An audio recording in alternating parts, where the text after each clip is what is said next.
If you're a US lawmaker trying to ban TikTok, take a walk with me. I've held off on making any type of videos on the impending TikTok ban because it just seems unlikely. But it has kept millions of people occupied with worry, doubt, and fear.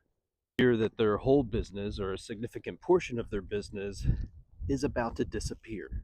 And those who don't understand content creation as a valid career path will sit there and say, just go get a real job. But it's been all the real jobs, the higher education, and the life experience that has made this a valid career path for me.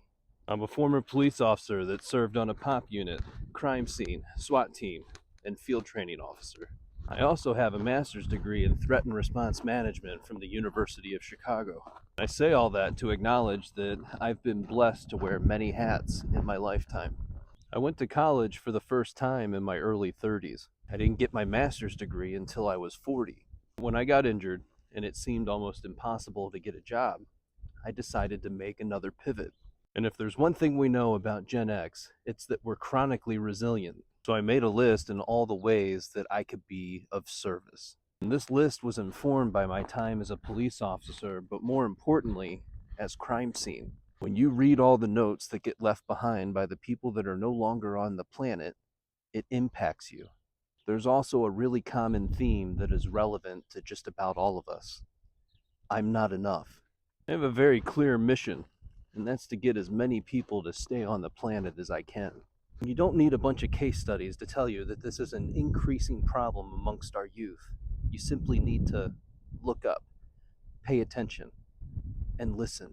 A very common and shared collective thought that many of us have is, I'm not enough.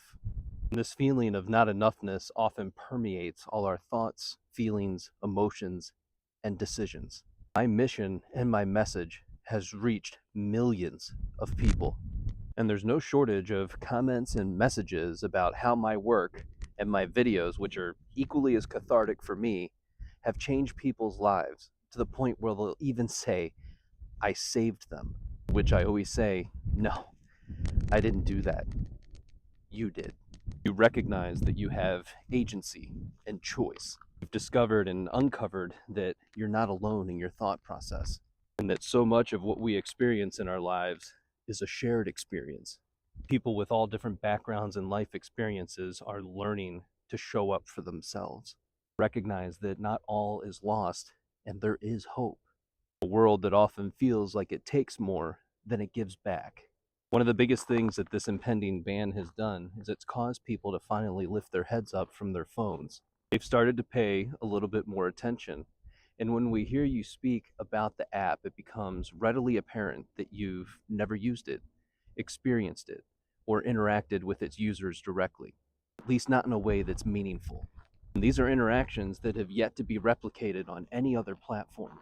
If you had spent some time on the app, you would begin to recognize that the beauty of the American spirit is still very much alive.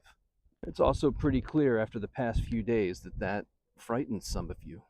170 million Americans that would otherwise live a pretty quiet life have found a way to express themselves in ways that they never thought possible. Gain acknowledgement and recognition for the skills that they've developed over their entire lifetime that make them who they are. Belt maker, a cobbler, an SB mowing. People are delving into self-education. They can grow, develop, expand, and evolve. Breaking generational curses that would have otherwise left them feeling broken.